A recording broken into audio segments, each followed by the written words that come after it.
उत्तर प्रदेश के बरेली में एक बार फिर से रिश्तों का कत्ल हुआ है। हम आपको दिखाते हैं कि किस तरीके से एक भाभी ने अपनी ननंद को एक के बाद एक कई बार रिश्तों का सौदा किया। जरा आप भी देखिए क्या है ये पूरी रिपोर्ट।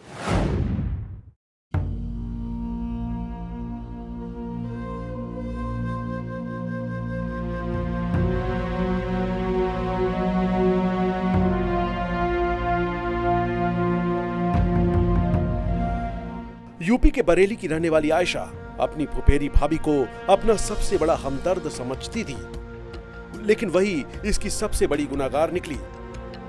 जरीना नाम की इसकी भाभी ने पिछले 3 सालों से इसकी जिंदगी को नर्क से भी बदतर बनाकर रख दिया था। आयशा भाभी की करतूत की वजह से एक के बाद एक कर कई मर्दों के हाथों का खिलौना बनकर रह गई। जिसका मन भर जाता वो इसका दूसरे मर्द से सौदा कर देता। ईमानदारी के खाने से जरीना सुधीर ले गए थे। जरीना कौन है आपकी? भाभी हैं, फुफेरी। कितने में बेचा गया था आपको? इनने बेचा था 50,000 में। आयशा का आरोप है कि पहले पति की मौत के बाद जब इसने अपने दूसरे पति से भी धोखा पाया तो फुफेरी भाभी ने मरहम लगाने की बजाय और गहरा जख्म दे दिया।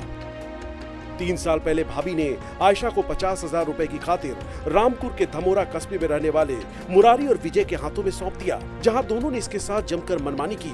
बाद में इसे पदम सिंह नाम के शख्स को बेच दिया गया।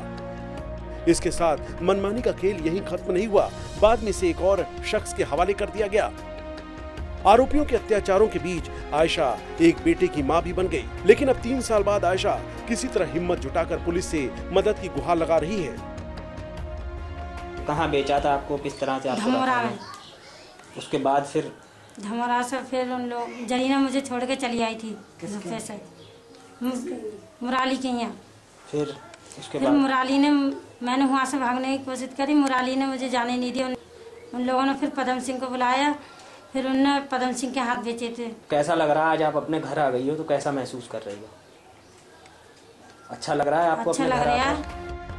जमाने की सताई आयशा इंसाफ मांग रही है और अब बरेली के एसपी सिटी भी आयशा के साथ हुई ज्यादती के मामले को गंभीरता से ले रहे हैं और वो गुनाहगारों को जल्द से जल्द गिरफ्तार कर उन्हें कड़ी से कड़ी सजा दिलाने का वादा भी कर रहे हैं।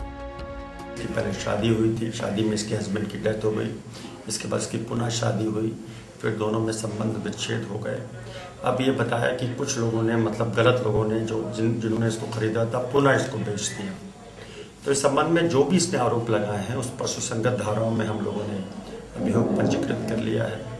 अब चूंकि गंभीर मामला है, महिला से जुड़ा हुआ है, इसमें विवेचना की जाएगी और जो भी तथ्य हमारी विवेचना में आएंगे उसी के अनुसार हमारी अग्रिम कार्रवाई संपादित की जाएगी। पुलिस सारे आरोपियों को सलाखों के पीछे भेजने का भरोसा तो दे रही है, लेकिन बड़ा सवाल ये है कि आखिर कब तक हमारे समाज में रिश्तों का कत्ल करते हुए मजबूर महिलाओं के साथ इस तरह का सलूक किया जाता रहेगा। मोहम्मद जावेद खान, भास्कर न्यूज, बरेली।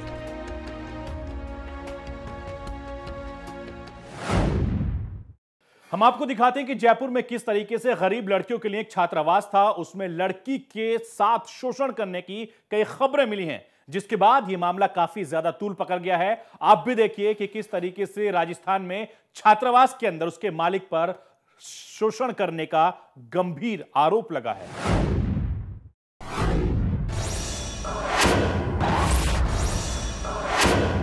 जयपुर के झोटवाड़ा में छात्रावास चलाने वाले जॉनसन चाको पर जो आरोप लगे हैं उसमें अगर जरा भी सच्चाई है तो अभिभावकों को अपनी लड़कियों को हॉस्टल में रखने से पहले कई बार सोचना होगा। चाको पर आरोप है कि गरीब बच्चों के लिए छात्रावास चला रहा चाको छात्रावास की आड़ में इन बच्चियों से दुष्कर्म करता था। हैरानी की बात तो यह है कि चाको की पत्नी पर भी आरोप है कि चाको की इस नापाक हरकत में पत्नी भी उसका साथ देती थी। देखिए, झोटवाड़ा में एक मर्सी होम करके एक चलता था और एक निजी भवन में चल रहा था। मैं उस बच्ची को उसका अभिनंदन करूंगा।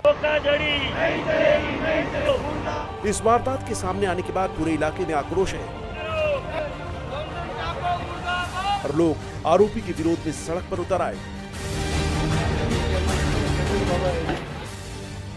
पुलिस भी मान रही है कि इस छात्रावास में बच्चियों के साथ सही व्यवहार नहीं किया जा रहा था। लेकिन दुष्कर्म की पुष्टि जांच के बाद ही हो पाएगी। हालांकि पुलिस ने शिकायत के आधार पर आरोपी पति पत्नी को गिरफ्तार कर लिया है। यहां ध्यान देने वाली बात यह भी है कि आरोपी चाको ने इस छात्रावास का रजिस्ट्रेशन तक नहीं करवाया था। दुष्कर्म और छेड़छाड़ की बात और इनह्यूमन ट्रीटमेंट की बात सामने आई है, तो उसमें कपल को अरेस्ट किया गया। कल उसको पति को कर लिया था जॉनसन चाको को, आज उस महिला को भी अरेस्ट किया है। ये पहला मौका नहीं है जब कोई छात्रावास लड़कियों की यौन शोषण से जुड़े सवालों के घेरे में आया हो। कई बार इस तरह की शर्मसार कर देने वाली खबरें सामने आती रहती हैं। ऐसे में जरूरी है कि प्रशासन समय समय पर इस तरह चलने वाले छात्रावासों का निरीक्षण करता रहे और पूरी जांच के बाद ही किसी शख्स को छात्रावास चलाने की अनुमति दी जाए। नीरज मेहरा, भास्कर न्यूज, जयपुर।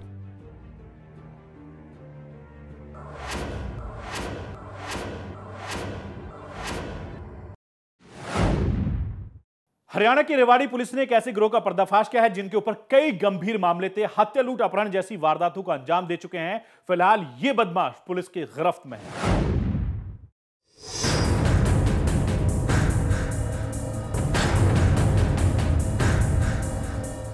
पुलिस की गिरफ्त में राहुल और विनोद नाम के ये दोनों युवक बड़े ही शातिर अपराधी हैं। पुलिस की माने तो राहुल और विनोद ने रेप, हत्या, लूट और चोरी जैसी दर्जनों वारदातों को अंजाम दिया है।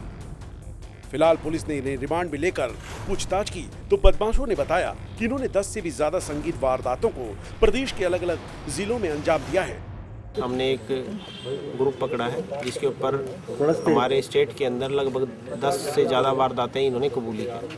पहले हमने इन्हें सदर रेवाड़ी के एक मुकदमे में अरेस्ट किया था 376 प्लस पॉक्सो एक्ट मुकदमा नंबर 143 में। जब इनसे पूछताछ की गई तो इन्होंने अन्य मुकदमों का खुलासा किया है, जिसके द्वारा रेवाड़ी, भिवाड़ी, झज्जर, सोनीपत और रोहतक में इनके द्वारा की गई वारदातों का पता चला है। पहला आरोपी राहुल अलवर का, जबकि दूसरा आरोपी विनोद रोहतक का रहने वाला है। पुलिस ने इनके पास से एक कपड़े की दुकान से चोरी किए गए कपड़ों को भी बरामद किया है। अब पुलिस इनकी अपराध की फेहरिस्त खंगालने में जुटी हुई है और इस बात का भी खुलासा करने में जुटी है कि आपराधिक वारदात में इनके और कितने साथी हैं। महेंद्र भारती, भास्कर न्यूज, रेवाड़ी। जुर्म कभी भी कहीं भी दे सकता है आपकी दहलीज पर दस्तक। आप रहेगा होशियार और देखते रहिए इंडिया क्राइम। फिलहाल मुझे और मेरी टीम को दीजिए इजाजत। बाकी खबरों के लिए आप बने रहिए भास्कर न्यूज के साथ।